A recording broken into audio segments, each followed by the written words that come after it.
ભાજપ સ્થાપના દિવસ નિમિત્તે હવનકુંડ પર ભાજપનો ધ્વજ લઈ વિશેષ રીતે સ્થાપના દિવસની ઉજવણી કરાઈ। જય દશામાં વિદ્યા મંદિર ખાતે રામનવમી નિમિત્તે વિશેષ હવન પૂજન કરવામાં આવ્યું।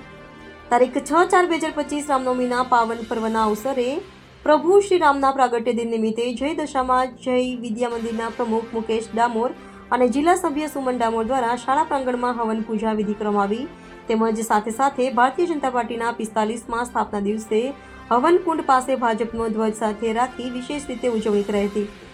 ભાજપના કાર્યકર્તાઓના માનવા મુજબ જનસેવા થકી રાષ્ટ્ર સેવાના ભારતીય જનતા પાર્ટીના સંસ્કારને વધુને વધુ સાકાર કરવાનો સંકલ્પ પ્રમુખ મુકેશ ડામોર તેમજ ઉપસ્થિત કાર્યકર્તાઓએ લીધો હતો।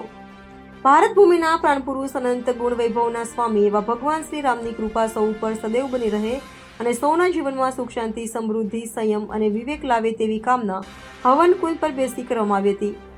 આ વર્ષે રામલલ્લા પાવન ભૂમિ અયોધ્યામાં બિરાજમાન થયા છે। સૌ ભારતવાસીઓના હૃદયમાં અત્યંત હરખ વ્યાપ્યો જોવાઈ રહેલો છે। રામજીના આશીષથી ભારત દેશ પુનઃ વૈભવના પરમ શિખરે પહોંચે તેવી પ્રાર્થના કરવામાં આવી હતી। Reporter Pankaj Pandit, Gujarat crime news, ચાલુ।